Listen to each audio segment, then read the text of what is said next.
सत्ता तो गई, अब ममता बनर्जी के हाथ से उनकी पार्टी भी चली जाएगी। आखिर क्यों हो रही है बंगाल में महाराष्ट्र मॉडल की चर्चा, इस वीडियो में हम ये जानने की कोशिश करेंगे। रहा तृणमूल तो फिर मिलेंगे। अप्रैल के एक चुनावी रैली के स्पीच में ममता बनर्जी ने ये बात कही थी। आखिर ये बात उन्होंने किस मायने में कही थी, उसके कई मायने निकले थे।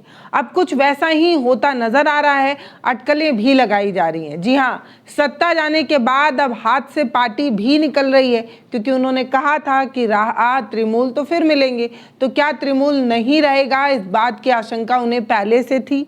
इन विपरीत परिस्थितियों में ममता कैसे लड़ेंगी और ममता अपने पार्टी को कैसे बचाएंगी, ये सब कुछ एक सवाल है। दोस्तों, इतिहास गवाह है कि बंगाल कभी भी किसी के सामने नहीं झुका है। आज बंगाल में भी महाराष्ट्र मॉडल की चर्चा की जा रही है, बार बार की जा रही है। ये सिर्फ सत्ता का खेल नहीं है, ये बंगाल की अस्मिता पर हमला है। जो लोग ममता बनर्जी को कमजोर समझने की भूल कर रहे हैं, उन्हें याद रखना चाहिए कि ममता बनर्जी कोई आम नेता नहीं है, ऐसी वैसी नेता नहीं है जो दफ्तरों की फाइलों से पैदा हुई हो। वो सड़कों की धूल से निकली नेता है, संघर्षों की आग में तपी एक फौलाद है। जो नेताओं को और पार्टी के टूटने की बात बार बार कह रहे हैं, तो उस पर ममता ये कहती हैं कि टीएमसी कोई नेताओं की पार्टी नहीं बल्कि कार्यकर्ताओं की पार्टी है। ममता बनर्जी की राजनीतिक सिस्टम से ज़्यादा सड़क की राजनीति रही है। हवाई चप्पल और सफ़ेद साड़ी में ममता ने सड़क का धूल फाका है। वो स्वयं कहती हैं ये पार्टी उनकी नहीं, कार्यकर्ताओं की है। ममता जब ये कहती हैं कि अगर कोई भी ना रहा तो वो पार्टी के दफ्तर को पेंट कर लेंगी, वो इस संघर्ष को दर्शाता है, संघर्ष की मानसिकता को बताता है। समझ रहे हैं आप? 30 साल के वामपंथी शासन को उखाड़ने का समय ममता ने देखा है। समझिए आप। और आज जब ममता की पार्टी को ख़त्म करने की बात हो रही है, तो आप समझिए कि ये दफ्तर पेंट करने वाला जो उनका बयान है, वो उनके पार्टी के प्रति उनका समर्पण दिखाता है। लेकिन शायद राजनीतिक विश्लेषक इसे समझ नहीं पा रहे हैं। एक चुनौती के रूप में इसे जरूर देखना चाहिए, लेकिन क्या सच में कोई पार्टी वाकई में एक नेता के भरोसे से इतने सालों तक टिक सकती है? बंगाल में टीएमसी का जो ढांचा है वो काफ़ी हद तक ममता केंद्रित है। अगर आप बंगाल की बात करें, वो ममता के बिना हो ये साबित ही नहीं हो सकता, मुमकिन जैसा ही नहीं लगता। समझिए, इसे ममता का आप करिश्मा कह सकते हैं या उनकी पकड़, पता नहीं, पर ममता है तो बंगाल में टीएमसी है, ये बात बहुत कॉमन है। बिहार में भी ये बात कही जाती थी कि जब तक रहेगा समोसे में आलू तब तक रहेंगे बिहार में लालू। वैसे ही बंगाल के लिए कुछ हद तक ममता के बिना बंगाल की टीएमसी की तुलना हो ही नहीं सकती। ये वो चीज़ है जो पार्टी को एक सूत्र में बांधे रखती है। यदि पार्टी के अंदर असंतोष बढ़ता भी है तो ये चुनौती ज़रूर हो सकती है, लेकिन क्या ममता बनर्जी की लोकप्रियता का विकल्प किसी के पास है? अगर ममता नहीं तो ममता जैसा कौन, ये कोई बता पा रहा है? नहीं, पॉसिबल नहीं हो पा रहा है। लेकिन हमें लगता है कि हमें महाराष्ट्र की राजनीति को समझना होगा, क्योंकि बंगाल में जब महाराष्ट्र की चर्चा हो रही है तो चलिए महाराष्ट्र की जो राजनीति है उसके घटनाक्रम को समझते चलते हैं, क्योंकि बंगाल के भविष्य की पटकथा तो इसी से जुड़ी हुई है।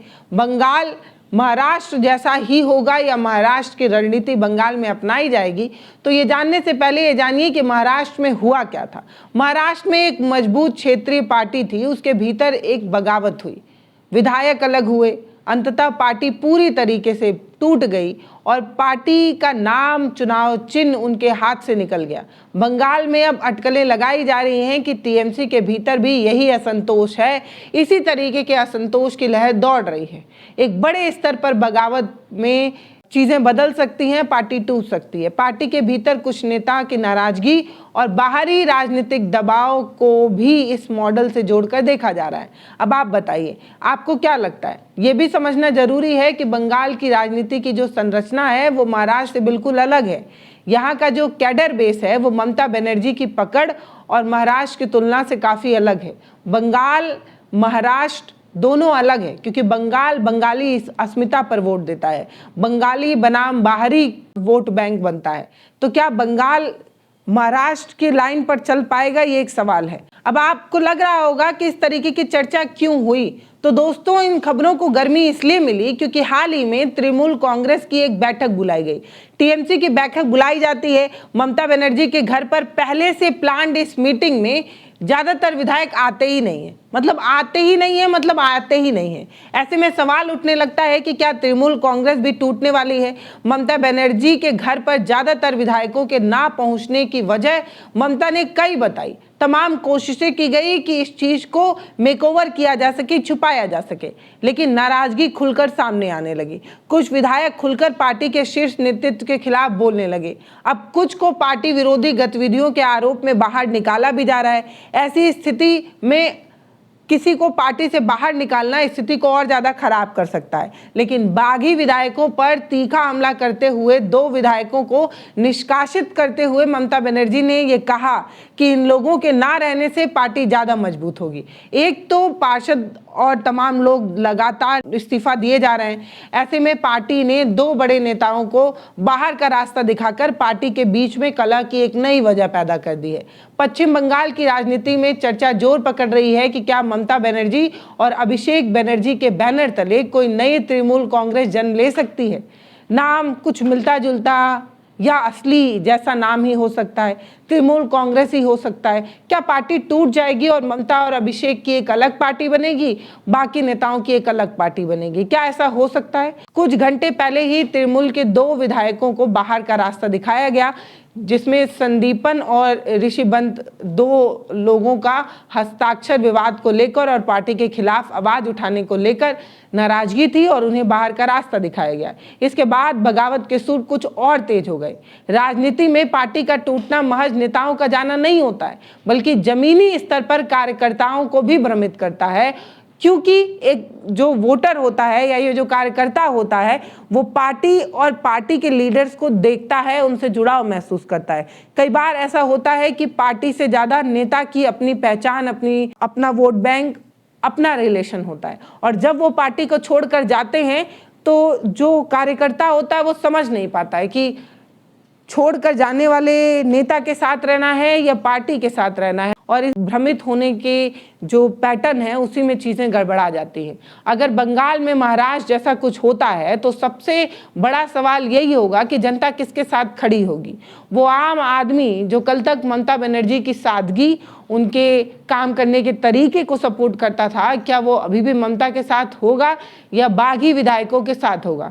इतिहास गवाह रहा है कि बंगाल की जनता हमेशा आंदोलन को ही चुनती है, ना कि सत्ता के जोड़ तोड़ को। ममता बनर्जी की योजनाएं, चाहे वो लक्ष्मी भंडारण योजना हो या सीधे जनता से जुड़े तमाम योजनाएं हो, लेकिन पार्टी के भीतर कुछ वरिष्ठ नेता अलग राग अलाप रहे हैं, अलग राय रखते हैं।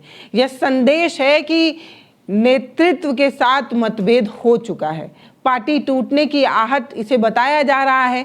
ये आंतरिक कला है और इस आंतरिक कला का रिजल्ट क्या होगा ये तो आगे आने वाला समय ही बताएगा। क्या सच में पार्टी पूरी तरीके से टूट जाएगी? अगर टूट जाएगी तो जनता किसके साथ होगी? ये सब सवाल है। अब ये सवाल बहुत कॉमन हो चुका है कि क्या बंगाल में भी बीजेपी महाराष्ट्र मॉडल दोहराने की कोशिश में है? जिस तरीके से पार्षद का इस्तीफा देना हुआ या विधायक या सांसदों का टीएमसी को छोड़ना हुआ, ये शब्द कहीं ना कहीं महाराष्ट्र के मॉडल को ही दिखा रहा है। क्या तृणमूल में भी वैसी ही फूट पड़ेगी जैसी 2022 में शिवसेना में पड़ी थी? 2 विधायकों को निकाले जाने के बाद इस बात की संभावना और ज्यादा बढ़ गई है। अटकलें लगाई जा रही हैं कि करीब 50 विधायक तृणमूल से अलग हो सकते हैं। ये भी कहा जा रहा है कि कुछ सांसद भी इस बारे में बातचीत कर रहे हैं। हो सकता है कि विधायक और सांसद तृणमूल को छोड़कर चले जाएं। जब पार्टी में नेता ही नहीं बचेंगे, जब पार्टी में सीटें ही नहीं बचेंगी, तो जनाधार कैसे बचेगा? ममता बनर्जी ने इस स्थिति के लिए अपनी ही पार्टी के भीतर एक गुट और भाजपा को जिम्मेदार ठहराया है। वो बार बार कह रही है कि भाजपा टीएमसी को तोड़ना चाहती है, पैसे देकर नेताओं को खरीद रही है। उन्होंने आरोप लगाया कि भाजपा डरा धमकाकर और पैसे का लालच देकर तृणमूल के विधायकों को और सांसदों को अपनी तरफ खींचने की कोशिश कर रही है। ईडी सीबीआई का इस्तेमाल करती है या पैसे का लालच दिखाती है और पार्टी को तोड़ देती है। यही तो भाजपा की रणनीति है। उन्होंने ये भी आरोप लगाया कि पुलिस का भी गलत इस्तेमाल किया जा रहा है। उनकी पार्टी के कुछ गद्दावर नेताओं के साथ बदतमीजी की गई, उनके पार्टी के कुछ नेता को गद्दार जैसे बर्ताव किए जा रहे हैं, ऐसा लग रहा है कि उन्होंने कुछ गलत किया है। ममता बनर्जी ने एक फेसबुक लाइव वीडियो भी किया जिसमें वो बता रही थी कि 4 विधायक मेरे पास आकर शिकायत कर रहे थे। उन्होंने बताया कि पुलिस उन्हें डरा धमका रही थी, उनसे कह रही थी कि अगर वो मीटिंग में शामिल हुए तो उन पर आर्म्स एक्ट के तहत कार्रवाई की जा सकती है, उन्हें गिरफ्तारी की जाएगी। यह गलत है। ये किस तरह का लोकतंत्र है जहां अपने हथियारों का, अपने तमाम एजेंसियों का और अब तो प्रशासन का भी इस्तेमाल विपक्ष को डराने और धमकाने के लिए किया जा रहा है। पार्टी को तोड़ने के लिए विधायक और सांसदों पर लगातार दबाव बनाया जा रहा है। ममता बनर्जी ने कहा कि इस राज्य में जुल्म की सारी हदें पार हो चुकी हैं। शनिवार को कालीघाट में हुई एक मीटिंग में तृणमूल के 80 विधायकों में से कम 60 विधायक नदारद ही रहे। कहा भी जा रहा है कि तृणमूल के कुछ विधायक दक्षिण कोलकाता के किसी होटल में मिले और हो सकता है कि ये लोग पार्टी को छोड़कर जा सकते हैं, बागी हो सकते हैं। ममता ने कहा कि कल तक जो मेरे पैर छुआ करते थे, आज वो मेरे साथ उल्टा सीधा व्यवहार कर रहे हैं, उल्टा सीधा बर्ताव कर रहे हैं। ये बात याद रखनी चाहिए कि उनका अपना समय आ गया है, कल मेरा भी समय आएगा और जब मेरा समय आएगा तब मैं खेला करूंगी। ये बात ममता बनर्जी ने कहा, यानी कि ममता बनर्जी ने कहा कि आज तुम्हारा दौर है, जब मेरा समय आएगा तब मैं सूद का सूद और मूर भी निकाल लूंगी, खेला कर लूंगी। इस तरीके की बात उन्होंने कही। पार्टी के विधायकों को लेकर भी उन्होंने कहा कि पार्टी के विधायकों को तोड़ने की कोशिश की जा रही है। ये बात याद रखिए कि कुछ पैसे देकर आप पार्टी के विधायकों को खरीद नहीं सकते। ये खरीद फरोख्त में हमारी पार्टी और मजबूत हो रही है। इतना ही नहीं, ममता बनर्जी की पार्टी पर काले बाढ़ तो मंडरा रहे हैं, लेकिन आपको ये याद रखना होगा कि ममता बनर्जी की पहचान एक ऐसी महिला नेता के तौर पर होती है जो देश में प्रभावशाली चेहरों में से एक है। पुरुष प्रधान वाली राजनीति में एक महिला इतने लंबे समय तक वर्चस्व बनाए रखती है, ये भी अपने आप में एक चुनौतीपूर्ण है। जब पार्टी टूटने की बात आती है तब ममता बनर्जी ये पक्ष और ज़्यादा मजबूती के साथ रखती हैं कि वो पार्टी के दफ्तर को पेंट कर सकती हैं। भावात्मक और व्यवहारिक दोनों स्तर पर वो लड़ाई लड़ना चाहती हैं और लड़ाई लड़ेंगी भी। जब पार्टी दफ्तर पेंट करने की बात हो और कॉली कोट पहनकर कोर्ट में जाने की बात हो, ये सब कुछ ममता बनर्जी के उस अडिग विश्वास को दिखाता है। उनका पेंट कर लेने वाला ये जो बयान है वो कोई जुमला नहीं है, वो ये जताता है कि वो सत्ता के लिए नहीं बल्कि विचारधारा के लिए लड़ाई लड़ेंगी और लड़ कर रहेंगी। बंगाल की राजनीति का महाराष्ट्र मॉडल से मिलान करना जटिल है, संभव जैसा नहीं लगता। महाराष्ट्र की राजनीति अलग थी, बंगाल की राजनीति अलग है। बंगाल की जो जनसांख्यिकी है और वहाँ का जो राजनीतिक मिजाज है वो महाराष्ट्र से बिल्कुल अलग है। यहाँ की जनता वामपंथ के पतन और टीएमसी के उदय को देख चुकी है। इसीलिए अगर कोई नई टीएमसी या कोई नया धड़ा खड़ा होता है या होने की कोशिश करता है तो ये सिर्फ बड़े चेहरों के लिए नहीं बल्कि बंगाल की जनता की स्वीकार्यता की भी तो ज़रूरत होगी। जनता पसंद करेगी तभी तो आप चुनाव जीत पाएंगे। ममता बनर्जी की राजनीति ने एक अग्नि परीक्षा तो देखी है और ये अग्नि परीक्षा पहली बार उनके सामने नहीं आई है। उनकी पूरी राजनीति इसी तरीके की अग्नि परीक्षाओं का एक संघर्ष रहा है। अब सवाल ये है कि क्या उनकी पार्टी सच में टूटने की ओर बढ़ रही है या ममता बनर्जी इसे और मजबूत बनाने का संदेश दे रही हैं। ये तो आगे आने वाला चुनाव ही तय करेगा। सत्ता आना और जाना लोकतंत्र का एक हिस्सा हो सकता है, लेकिन पार्टी की आत्मा का क्या होगा ये सबसे बड़ा प्रश्न है, ये सबसे बड़ा सवाल है। जो लोग वहाँ के बंगाली लोग हैं वो बंगाल की अस्मिता और ममता को कैसे देखते हैं या उनके साथ खड़े होते हैं या नहीं, ये सब कुछ समय ही बताएगा। फिलहाल इस वीडियो पर आपकी जो राय है वो आप हमें कमेंट सेक्शन में लिखकर बताइएगा। नमस्ते, मैं पल्लवी हूँ, आप भारत एक नई सोच देख रहे हैं। बहुत धन्यवाद।